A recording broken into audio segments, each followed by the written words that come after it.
72 hours to cross open ground and get one clean shot at an enemy general. You will not believe what they asked Carlos Hathcock to do. It started like a simple order on paper, but on the ground it was pure madness. The map showed a thin ribbon of jungle, a broken road, and a cluster of enemy positions that watched everything that moved.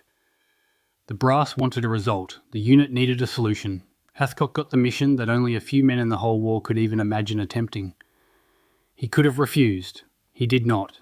The briefing was short and sharp. There was no fanfare, no Hollywood moment, just a few words about a high-value target and the need for an expert to get close enough to confirm and take the shot. The timeline was tight. The danger was everywhere. The plan had to be simple because when you crawl across open ground, the simplest things are the ones that keep you alive. They gave him a map, a rough route, and a view of the likely escape path. They left the rest to him. Hathcock prepared like a surgeon getting ready for a single decisive act. He checked his rifle until the metal felt like a part of his hands. He wrapped his gear to cut down on noise. He chose clothing that would break up his outline in the half-light and the leaf litter. He thought about wind, about angles, about the way the jungle breathed at dusk. He waited, not with impatience, but with that focused calm that comes from long practice. Time was both enemy and ally. He needed the cover of darkness, but he also needed the sun to rise on the right side for the shot. The clock carved the mission into small moments. There was a strange geometry to what he planned. The open ground was a stage with no curtains. Every inch gained meant a line of sight opened or closed.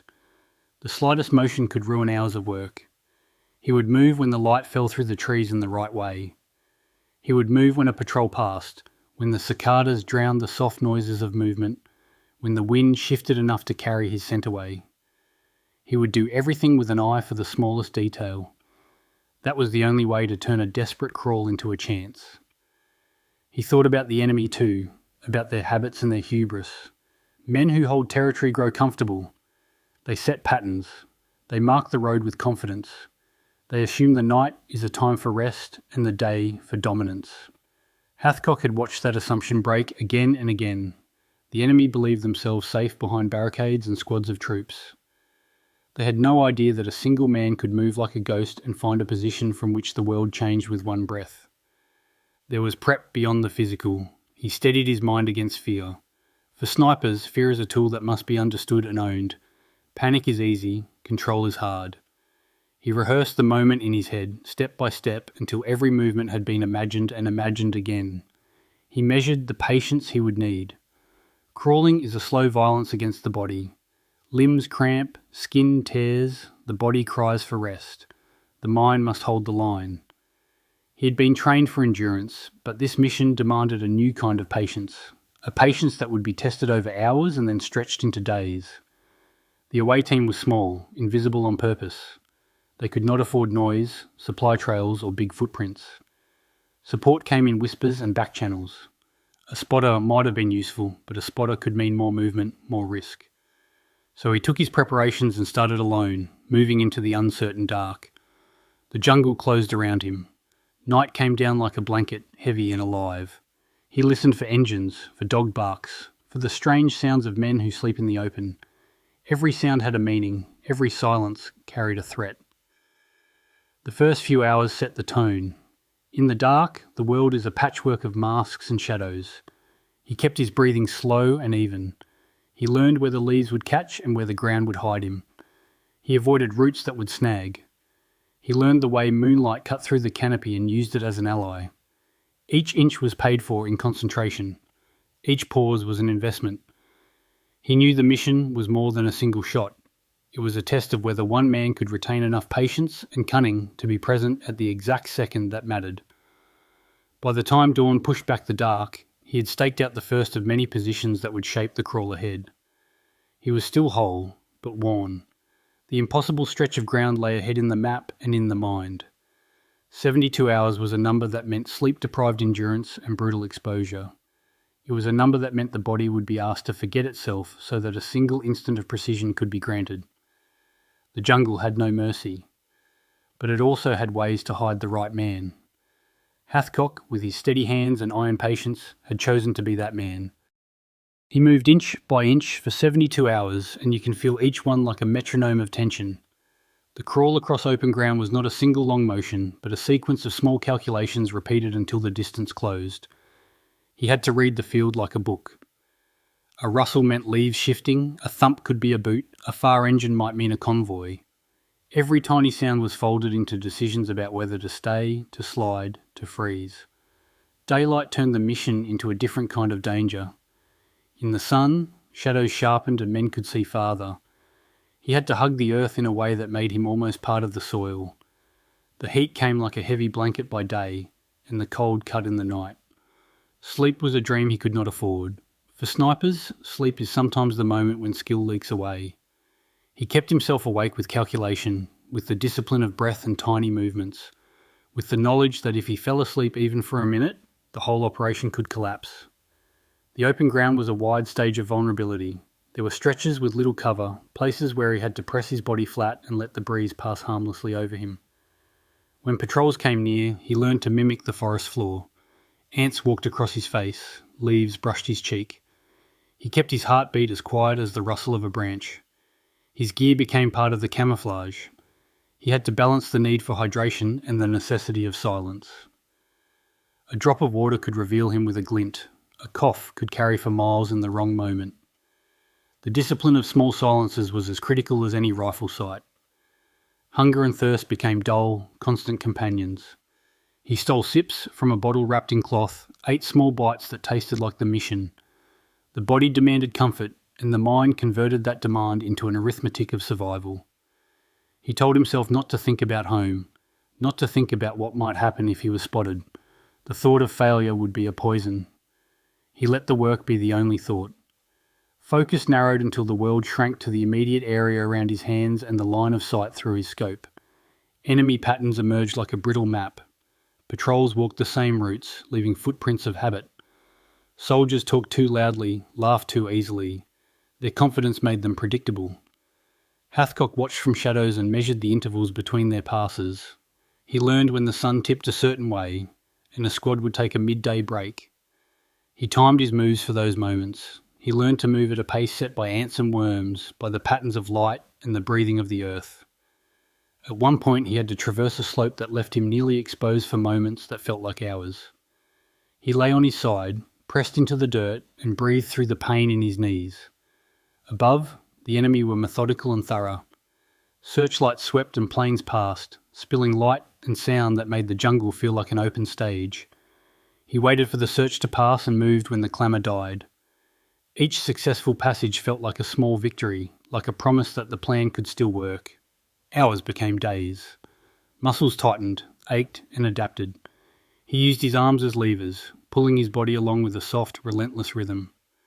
Night gave him longer periods of relative safety, but night also came with its own risks. Patrols sometimes used darkness the way a hunter does, slipping through places where light was a liability. He had to judge when to rest and when to push on. He saved his best energy for the final legs of the crawl, when the field of vision would become a narrow tunnel to the shot. There were moments when sound came close, when the shadow of a boot passed inches away. He felt the heat of bodies nearby and the tremor of voices. In those moments, time stretched and sound became a slow, heavy thing. He learned to be still enough that even his breathing seemed like a rumour in the leaves. Some days he covered only a few dozen yards and thought of it as a pilgrimage. Each yard taken was the result of patient cruelty to his own body, and a kind of faith that the small sacrifices would lead to a single, powerful moment. By the end of the third day, the landscape had become both familiar and alien. He knew where the sun would touch a certain boulder, where the wind would send a scent that would carry his trail away. The goal moved from a distant blip on a map to a real point with real men around it. The enemy gave no clue that a shot was forming in the dark. They continued their routines, unaware that the geometry of their fate was being shaped inch by a single man and his rifle. The final approach waited ahead, the place where all the patience, all the silence, all the pain would meet the one small aperture of chance. He had no illusions about glory. This was a clinical exercise in precision and restraint. The jungle had given him nothing without a price. But the mission had a single ethic: patience. That ethic had turned a desperate order into a possible outcome. He was close enough now to smell the steam of cooking fires, to hear the buzz of conversations, to see the way uniforms hung on lean men. The last stretch would demand everything he had learned in the 72 hours. One shot, then vanish. The bullet changed everything and he melted back into the green like a ghost. The final moments compressed into a single, long breath. He had found his position, a narrow slit of concealment that gave him a clean line of sight to the target without offering up his shape to those below. The morning light was just right. The wind settled into a pattern he had studied. It was the kind of convergence that feels almost impossible after days of struggle. Yet there it was, a small opening and a single, perfect chance. He set the rifle into place with movements made of habit. The world narrowed to a small circle in the scope. There was no panic, no rush. He had rehearsed this moment in his head until it was an echo that matched his heartbeat. The target appeared, and for a second the jungle was a museum of sounds that seemed distant and irrelevant. He exhaled slowly, let the muscles relax, and squeezed. The firing felt like a tiny thunderclap. In that instant, everything the crawl had asked for, the hours of stillness, the careful timing, the sleepless endurance, became a single command executed with utter clarity. The bullet found its mark. The reaction was swift, like a ripple that turned into a wave. Men scattered, shouts rose, and for a short while the world erupted in noise. The enemy scrambled to find the shooter, poking into bushes and sweeping the area with rifles and flashlights.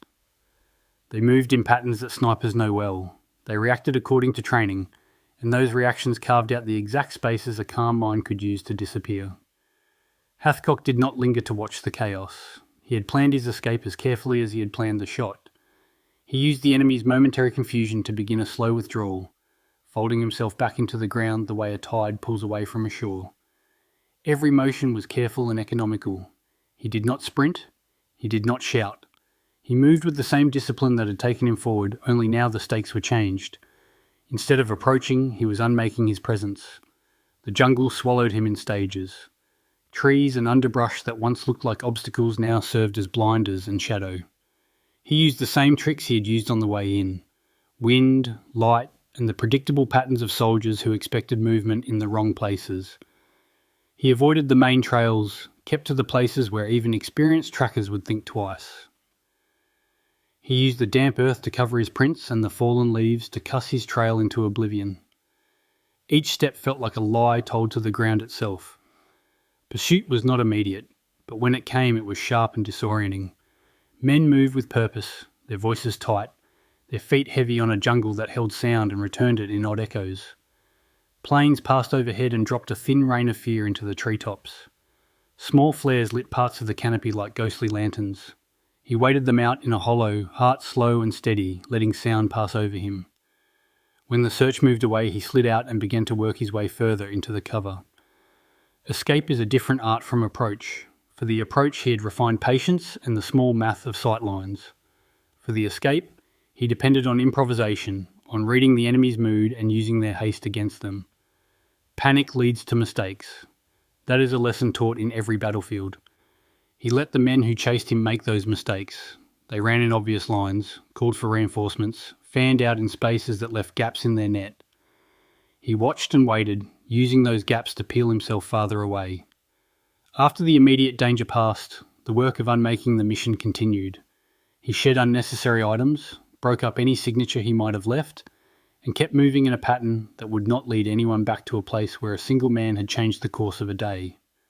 He moved at odd hours, used the blindness of the midday heat, and when night opened he pressed himself deeper into the green. The jungle had been his enemy and his ally by turns, and now it became the cloak that carried him back toward friendly lines. When he finally reached safety, the moment of relief was quiet and private. There were no parades, no instant medals. He had done what was asked, paid the exact price in sweat and silence, and then slipped back into the mechanism of the unit. The shot would ripple through the enemy ranks. A leader gone can bend plans and break morale. It can cause troops to pull back, to change tactics, to rethink their sense of security. That change is often the true measure of a sniper's work. Not the single death, but the shift in the calculus of war. The story of 72 hours and one bullet became legend because it showed how the smallest actions can have oversized consequences. It was a tale of patience, of deliberate cruelty to the body, and of precision in the face of chaos. Hathcock vanished back into the world he had come from, leaving behind a silence that was not empty but full of the weight of what had been taken away. The jungle kept its secrets, but the memory of the crawl and the single, decisive shot lingered like an echo that changed the way men thought about danger and the strange, steady power of one determined person. Thank you for listening. If you enjoyed this story, leave a comment below. I always read what you think. Hit like if you learned something new, and subscribe so you don't miss the next untold story of war, courage and survival. Turn on the bell for more history brought to life. See you in the next one.